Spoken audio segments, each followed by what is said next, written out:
The Galactic Terror Commission studies why humans explore abandoned dangerous locations. Part 1. Commissioner Axe stared at the numbers on his screen and felt his throat sacs tighten with concern. The data made no sense. In the past Galactic Standard Year alone, there had been 417 incidents of unauthorized entry into forbidden zones across the map's sectors. Of those incidents, 307 involved humans, 307 out of 417. The official had been working with the Galactic Terror Commission for 20 cycles now. He understood danger. He understood statistics. He understood that most species, when faced with a clearly marked hazard, had the basic survival instinct to stay away. Apparently, humans did not share this trait. What made the data even stranger was the casualty rate. One would expect that a species foolish enough to repeatedly enter quarantine vessels, condemned installations, and death-marked territories would suffer accordingly. Yet human casualties in these incidents were inexplicably low. Lower, in fact, than the rate for routine station maintenance accidents. Axe clicked his mandibles together in frustration and pulled up the next report. This one came from the Outer Rim, Sector 739, a derelict mining colony on Prime, abandoned 30 years ago after a complete systems failure killed the entire population of 6,000 in a single night. The colony had been sealed and marked with the red-black symbols that meant certain death to approach. 3 weeks ago, a human salvage team had broken the seals and gone inside. The report included video footage from their helmet cameras. Axe forced himself to watch, even though his instincts screamed at him to look away. The humans moved through dark corridors with only their helmet lights to guide them. They stepped over the remains of the colonists, now nothing but bones and tattered clothing. They commented on the state of decay with casual observations that seemed utterly inappropriate given the mass grave they were walking through. "This one looks like the respiratory system failed first," one human said, examining a skeleton slumped against a wall. "See the position. They were trying to reach the emergency oxygen lockers." "Poor souls," another responded. "Mark it for the record. The families will want to know." The families will want to know, as if that justified walking into a tomb. The humans had spent 6 days inside the colony, mapping every section, collecting samples and documenting the cause of the disaster. A faulty atmospheric regulator, they concluded, combined with a backup system that had been installed incorrectly. They had then filed a detailed report with the Galactic Safety Board, sealed the colony properly, and left. No casualties, no injuries, just another completed mission in their records. Axe closed the file and rubbed his sensory stalks. He had dozens more just like it. Hundreds, if he included the archives from previous years. It was time to bring this to the council. The presentation took 3 hours. Axe showed the council members incident after incident, pattern after pattern. Humans exploring plague ships where the diseases might still be active. Humans investigating crashed vessels on worlds with hostile atmospheres. Humans mapping ancient ruins that had killed every previous expedition. The list went on and on. "What do they gain from this?" council member asked, her crystalline body chiming with agitation. "Surely there must be profit involved or territorial claims." "Not always," Axe replied. "Many of these expeditions are done by what humans call enthusiasts. They volunteer their time and resources. Some even pay for the privilege of entering these locations." The council chamber fell silent. The concept was too alien for most of them to grasp. "Perhaps they are fulfilling death obligations," suggested council member. "Some species have cultural practices that require dangerous pilgrimages." Axe had considered that. "I consulted with human cultural experts. They assure me this is not a religious practice. It appears to be recreational." Recreational. The word hung in the air like a toxic cloud.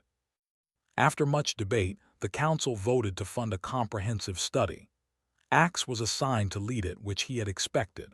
He was also assigned a human consultant, which he had not expected but supposed made sense. If they were going to understand humans, they needed a human perspective. Dr. Shen arrived at the commission headquarters 2 days later. She was a small woman by human standards, with graying hair pulled back in a practical style and dark eyes that seemed to notice everything. She worked as studying the cultures of different species and how they interacted. Axe had read her credentials. She was exceptionally qualified. "So you want to know why humans explore dangerous places?" Dr. Shen said as they settled into Axe's office. It wasn't a question. "Yes, the behavior seems maladaptive, illogical." Dr. Shen smiled. "We call them urbex enthusiasts, urban explorers, though the term has expanded to include any kind of exploration of abandoned or forbidden places. It's complicated." "Please explain." "I could lecture you for hours on human psychology and evolutionary history," she said, "but I think you'd understand better if you observed humans in action. See what they do and how they think while they're doing it." Axe considered this. Direct observation was always preferable to second-hand data. "Can you arrange this?" "I can do better than that. I can show you humans who are exploring right now." She pulled out a portable display unit and activated it. "This is a live stream from station." Axe felt his throat sacs constrict again. The station. That facility has been forbidden for 50 standard years. There was a containment breach. The entire station was evacuated. "I know," Dr. Shen said calmly. "And yet, there are 3 humans inside right now, broadcasting their exploration to an audience of about 40,000 viewers." The display showed a first-person view from someone's helmet camera. The person was moving through a darkened corridor, their light beam cutting through the gloom. The walls were covered in frost, and strange crystalline growths protruded from the metal surfaces at odd angles. "Okay, everyone, we're approaching Section 7, a male voice narrated. "This is where the main research labs were located. Command, are you reading the atmospheric analysis?" A different voice responded, presumably from their ship. "Confirmed. Oxygen levels are at 3%. Radiation is elevated but within safe limits for your suits. Those crystalline formations are reading as exotic matter. Do not touch them." "Copy that, no touching the weird crystals. You hear that, no touching." A second male voice, closer to the camera, responded with a laugh. "I wasn't going to touch them. I was just examining the growth pattern. Look at how they're spreading from that vent. Whatever leaked out of containment, it's still active." Axe watched in horror as the human moved closer to the crystals, adjusting his helmet camera to get a better angle. The formations pulsed with a faint inner light that shifted between colors No had words for. "This is incredible footage," the first human continued. "The audience is going to love this. Hey, everyone watching, remember to like and subscribe if you want to see more content like this. We're planning an expedition to the Tomb World next month." They were treating lethal danger like entertainment. They were risking their lives for the approval of strangers watching from safety, and they were planning to do it again. Axe watched for another 20 minutes as the humans explored deeper into the station. They found the containment chamber where the breach had occurred. The room was twisted, its geometry wrong in ways that hurt to look at. Space itself seemed to fold incorrectly in the corners. The exotic matter wasn't just growing in the room. It was replacing reality with something else. The humans documented everything with meticulous care, taking measurements and samples while maintaining a running commentary for their audience. They joked about the spooky vibes and debated what flavor of cosmic horror they were witnessing.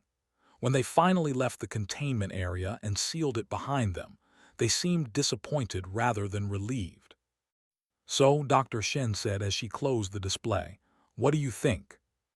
Axe took a moment to compose himself. "I think humans are insane."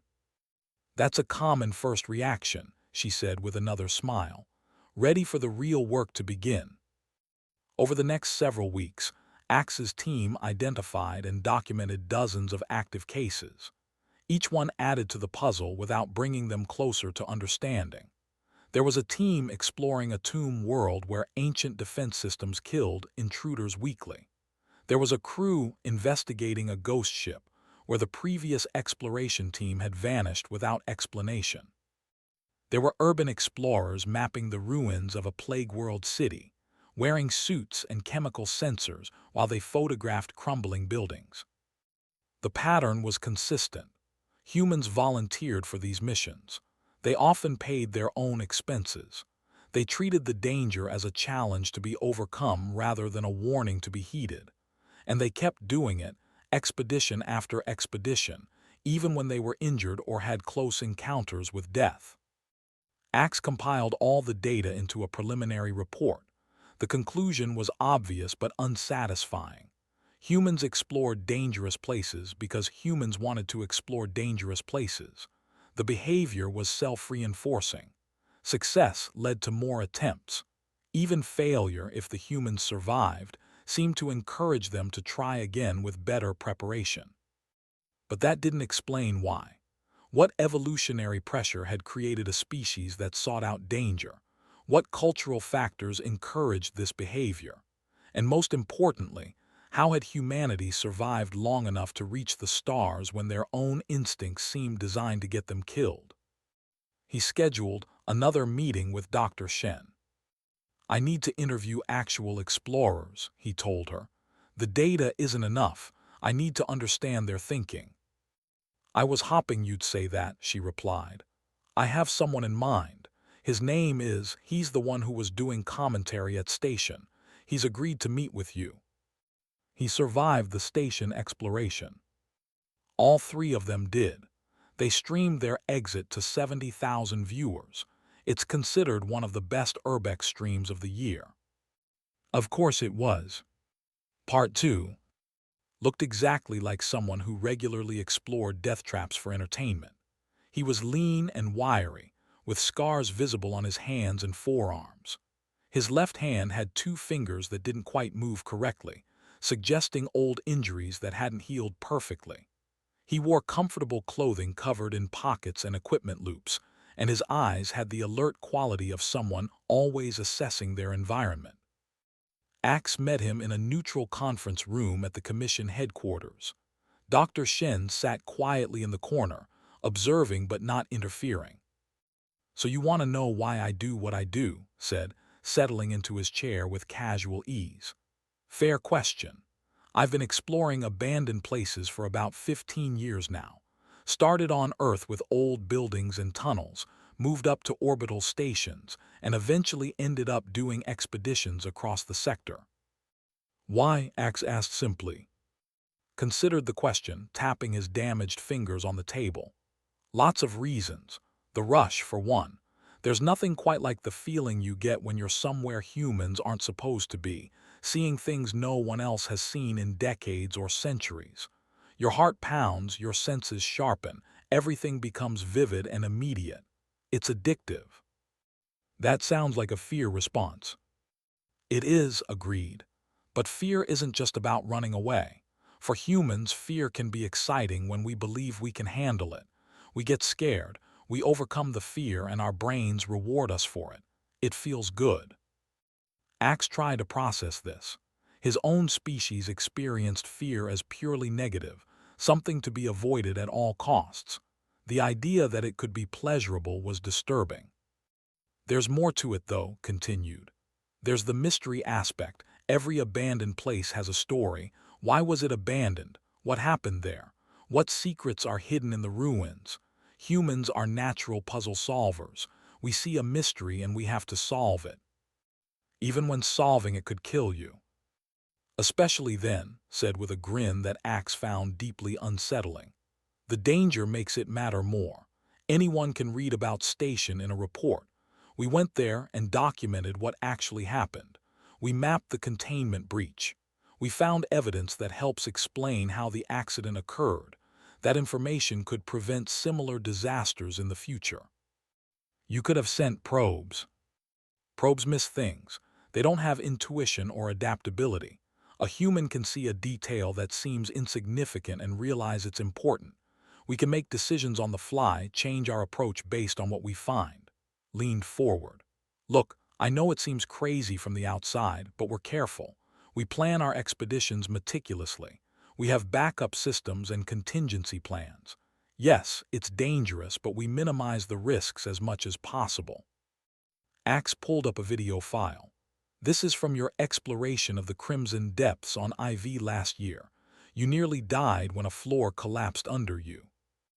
Watched himself drop through crumbling stone, catch a ledge, and hang suspended over a dark chasm while his teammates scrambled to pull him up. He nodded. That was close. We should have tested the floor more carefully before moving across it. We learned from that mistake and updated our protocols. But you went back. You completed the exploration despite the near-fatal accident. Of course we did. We had a mission to complete. Looked genuinely confused by the question. Why would we stop just because something went wrong? That's when it's most important to stay focused and finish the job properly. The interview continued for 2 more hours. Showed footage from various expeditions, explaining his decision-making process and the precautions he took. He talked about the satisfaction of mapping unknown spaces, the joy of discovery, and the camaraderie he shared with his team. He spoke about these things the way Axe might speak about a successful research project or a well-organized filing system. After left, Axe sat in silence for several minutes. "You're beginning to see it, aren't you?" Dr. Shen said quietly. "I see that humans experience danger differently than other species, but I don't understand why evolution would favor such a trait. It should have been selected against." "Should it?" Dr. Shen asked. "Let me tell you a story about human evolution. Imagine Earth 2 million years ago. Our ancestors were persistent hunters. They would track prey for days, following footprints and signs, never giving up. They would chase animals until the animals collapsed from exhaustion. Other predators were faster or stronger, but humans were relentless. We kept going when any sensible creature would have stopped." She stood and walked to the window, looking out at the Commission headquarters garden dome. "We explored beyond our safe territories. We climbed mountains to see what was on the other side. We crossed oceans on primitive boats. We walked into caves filled with predators because we wanted to know what was inside. The humans who stayed in safety survived, but the humans who explored found new resources, new territories, new opportunities. And died in the process." "Many did," Dr. Shen acknowledged, "but enough survived and thrived that the trait persisted. Humans who explored gained advantages. They found better hunting grounds, safer shelters, new tools. They brought back knowledge that helped the entire group survive. Evolution doesn't select for safety. It selects for reproduction and survival. Sometimes, exploration is the better survival strategy." Axe considered this. It was logical in a disturbing way. "Come with me," Dr. Shen said suddenly. "I've arranged something that will help you understand better." They traveled to the outer rim to a world called IV. Axe had read about it in the reports. The Crimson Depths, a massive underground complex built by a precursor species millions of years ago and sealed for reasons lost to time. The seals carried warnings in 17 dead languages, all saying essentially the same thing: stay out, danger, death awaits. A human exploration team called the Forgotten Places Initiative was preparing to enter the complex. They had equipment, supplies, and a plan that covered 50 pages of detailed procedures and safety protocols. "You're going to observe them?" Axe asked. "We're both going to observe them," Dr. Shen replied. "The Commission has provided observation drones. We'll follow them from a safe distance and watch how they work." The team leader was a woman named Doctor, with credentials that rivaled Dr. Shen's. She briefed her team with calm efficiency, assigning roles and reviewing emergency procedures. There were 6 humans total, each with specialized skills. They bypassed the ancient seals using a combination of careful study and modern technology. It took them 4 hours of delicate work, during which they documented everything they did. When the seals finally opened, revealing a dark passage leading down into the planet's crust, the humans didn't hesitate. They checked their equipment one final time and entered. Axe watched through the observation drones as the humans descended into the crimson depths. The complex was vast, a labyrinth of corridors and chambers carved from living rock. The architecture was alien, with proportions and angles that suggested the builders had not been humanoid. Strange symbols covered the walls, untranslated and possibly untranslatable. The humans moved with practiced caution. They tested each floor before putting weight on it. They marked their path with electronic beacons. They scanned for hazards constantly and communicated in clear, concise language. When they encountered a collapsed tunnel, they found an alternate route instead of trying to dig through. When automated defense systems activated, targeting them with weapons that still functioned after countless, they evaded and then carefully disabled the systems. But they also expressed wonder.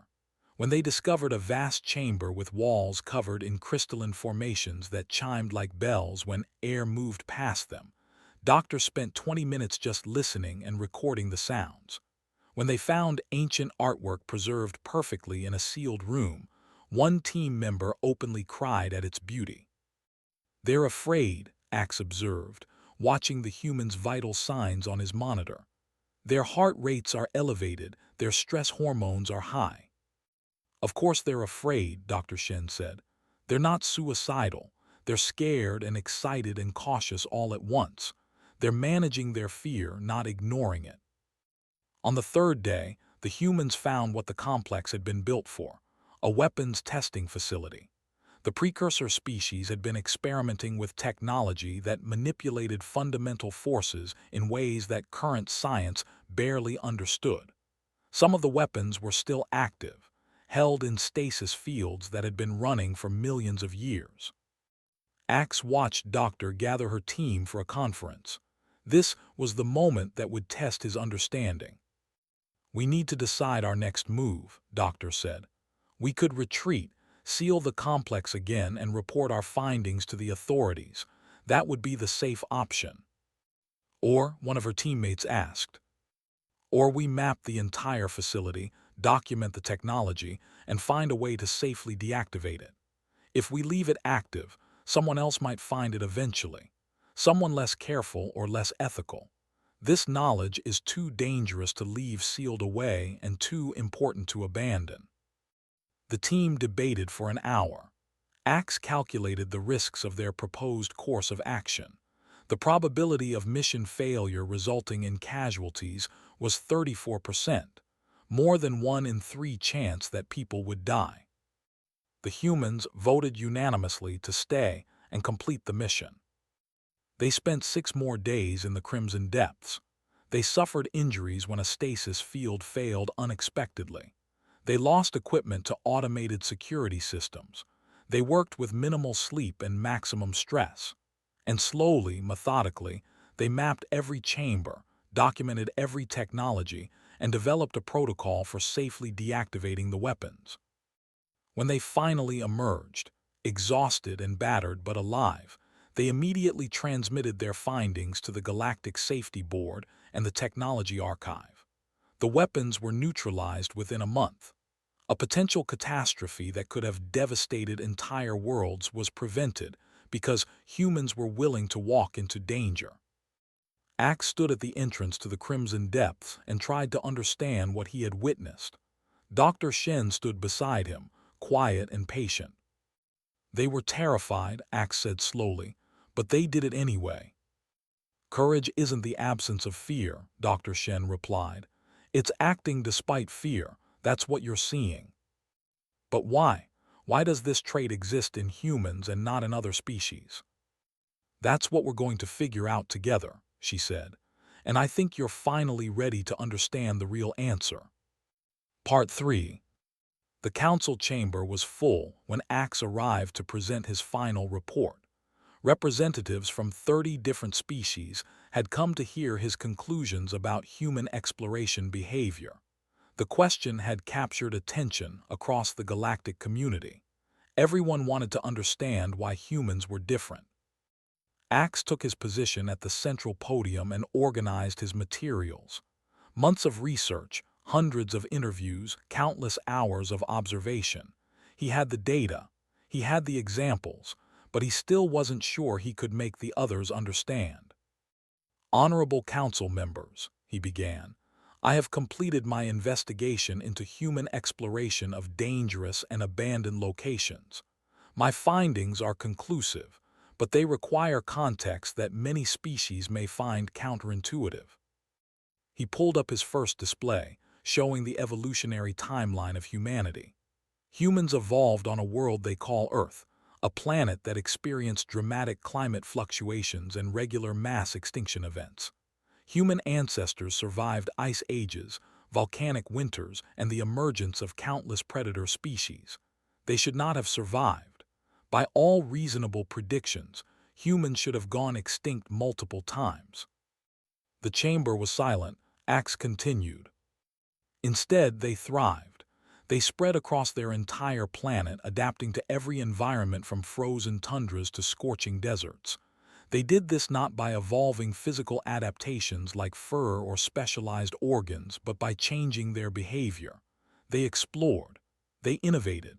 They took risks. He showed footage of ancient human history. Primitive humans crossing ice bridges to new continents. Early sailors navigating treacherous oceans in wooden boats. Explorers climbing mountains and mapping uncharted territories. "Humans are persistence hunters," Axe explained. "Their ancestors would track prey for days, walking until the prey collapsed from exhaustion. This required humans to be relentless, to ignore their own discomfort and fear, and to keep moving forward no matter what obstacles they encountered. This trait became fundamental to their psychology." He pulled up neural scans showing human brain activity. When humans face danger, their fear response activates as expected, but they have a secondary system that activates simultaneously. Adrenaline heightens their senses and physical capabilities. Dopamine provides pleasure when danger is overcome. Their brains reward them for confronting threats successfully. Where most species evolve to avoid danger, humans evolve to master it. Council member chimed her question.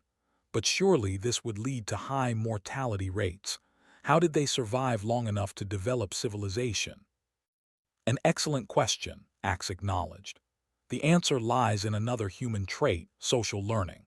Humans don't just explore randomly. They learn from each other's experiences. They pass down knowledge through stories, teaching, and eventually written records. A human who explores a dangerous place and survives brings back information that helps the entire group. The risk is individual, but the benefit is collective." He showed examples of human cultural traditions. Cave paintings depicting hunting techniques. Oral histories warning of dangerous territories. Modern safety protocols developed from decades of trial and error. Humans created what they call the scientific method. It is formalized exploration. Form a hypothesis, test it through experiment, record the results, and share the knowledge. The entire structure of human advancement is built on systematic exploration of the unknown. Dr. Shen stood from her seat in the observers section. "May I add context, Commissioner?" Axe gestured for her to join him at the podium. She approached and addressed the council directly.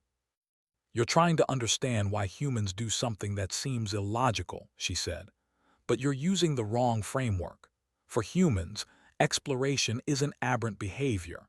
It's fundamental to who we are as a species. Our greatest heroes are explorers. Our most celebrated figures are people who went into the unknown and came back with knowledge." She pulled up images of human history. Scientists, astronauts, deep-sea explorers, mountain climbers, researchers who studied diseases, engineers who built impossible structures. We survived ice ages because we explored and found new territories. We survived predators because we explored caves and learned to use tools. We survived diseases because we explored the microscopic world and developed medicine. Every major advance in human history came from someone willing to go where others wouldn't and discover something new. Dr. Shen paused and looked around the chamber. You see humans exploring abandoned stations and dangerous ruins and you think we're reckless. But we're doing what we've always done. We're mapping the unknown, documenting the dangerous and bringing back knowledge that might save lives later. It's not recklessness. It's reconnaissance for our entire species. Axe resumed his presentation. During my research, I observed human exploration teams firsthand.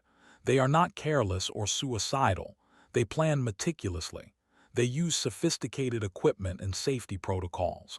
They train extensively. They understand the risks they're taking, and they work to minimize those risks while still completing their objectives. He showed footage from the Crimson Depths expedition. This team discovered an active weapons facility that could have destroyed entire worlds if triggered accidentally. They could have retreated and left it sealed. Instead, they chose to map it completely and develop deactivation protocols. They spent a week in lethal danger to prevent a potential catastrophe. That is not recklessness. That is calculated risk taken for the benefit of the galactic community. Council members spoke up. But what about the humans who explore for entertainment, the ones who risk their lives for audience approval? Dr. Shen fielded this question. Even recreational explorers serve a purpose. They maintain the cultural tradition of exploration. They inspire others and share knowledge about dangerous locations. And yes, they seek approval, but that's part of the social learning system. Humans who demonstrate competence in dangerous situations gain status, which encourages them to develop expertise. The best recreational explorers become valuable resources with specialized knowledge. Axe added, I interviewed one of the humans who explored Station. His recreational explorations have documented dozens of hazardous locations, providing data that the Commission has used to update safety protocols and hazard assessments. His hobby has saved lives. The presentation continued for another hour. Axe showed example after example of human exploration leading to positive outcomes. Abandoned vessels that were properly documented and salvaged. Ancient ruins that revealed historical knowledge. Dangerous installations that were neutralized before they could cause harm. Finally, he reached his conclusions. Humans explore dangerous places because understanding and mastering danger is how they survive as a species. Every abandoned station they map is one less unknown threat. Every ancient weapon they document is one less potential catastrophe. Every forbidden zone they explore provides knowledge that might prevent future disasters. He pulled up his final display, showing statistics on galactic safety improvements since humans had begun their widespread exploration activities. Since humanity joined the galactic community, there has been a 47% reduction in incidents caused by improperly secured hazardous locations. The number of surprise encounters with dangerous ancient technology has decreased by 63%. Salvage operations in dangerous environments have become 39% more efficient due to improved protocols developed from human experience. The numbers spoke for themselves. Human exploration, despite seeming reckless, was making the entire galaxy safer. My recommendation, Axe concluded, is that we stop trying to prevent human exploration of dangerous sites. Instead, we should coordinate with human exploration teams, provide them with official access and support. In return, we receive detailed documentation of hazards and early warning of potential dangers. It is a mutually beneficial arrangement. The council debated for 3 hours. Many members were uncomfortable with the idea of officially sanctioning dangerous activities, but the data was compelling, and eventually a vote was called. The motion passed. The Galactic Terror Commission would establish a new position, Human Exploration Liaison. Humans would receive official access to forbidden zones with proper support and coordination. In exchange, they would provide comprehensive reports and work within agreed-upon safety frameworks. Axe was assigned as the first liaison which he had expected. What he hadn't expected was how he felt about the assignment. There was a small part of him, growing larger each day, that was curious about what else was out there waiting to be discovered. A week later, he found himself standing in the observation deck of station. The humans had cleared and secured the entire facility. The containment breach was stable and understood. The exotic matter was still there, still wrong and impossible, but no longer an active threat. Axe looked out the viewport at the dead world below. The station orbited in silence, no longer forbidden but still dangerous, still mysterious. He had read the reports, studied the data, examined every detail. But standing here, seeing it with his own eyes, he felt something he'd never experienced before. Not fear, though there was an edge of that. Not curiosity, though that was present too. It was something more complex, a mixture of wonder and anticipation and, yes, perhaps a tiny bit of excitement. "Beautiful, isn't it?"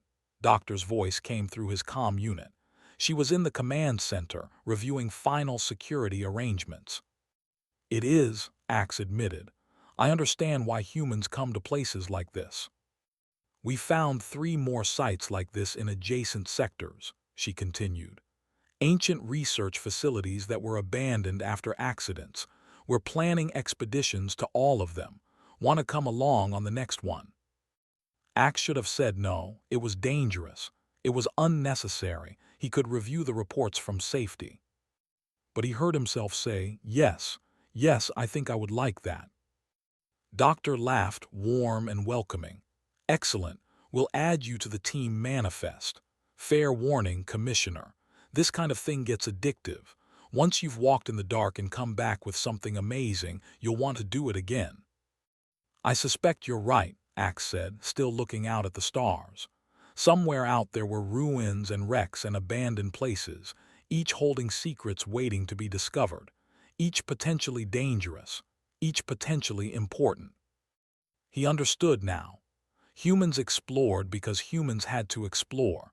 It was part of their nature, written into their evolution and reinforced by their culture. They would keep going into the darkness, keep documenting the dangerous places, keep bringing back knowledge that made everyone safer. And perhaps, Axe thought, some of that human courage was contagious. He found himself looking forward to the next expedition with something that felt suspiciously like eagerness. After all, someone needed to document what the humans discovered. Someone needed to observe their methods and ensure proper protocols were followed. Someone needed to witness humanity's endless drive to explore the unknown and understand why it existed. That someone might as well be him. Behind him, the exotic matter in the containment chamber pulsed with impossible colors. Ahead of him, the stars waited with their countless mysteries. And somewhere between fear and fascination, Axe took his first step toward becoming an explorer himself. The dark wasn't so frightening when you had humans to walk into it with you. They had been doing it for millions of years, after all. They were rather good at it.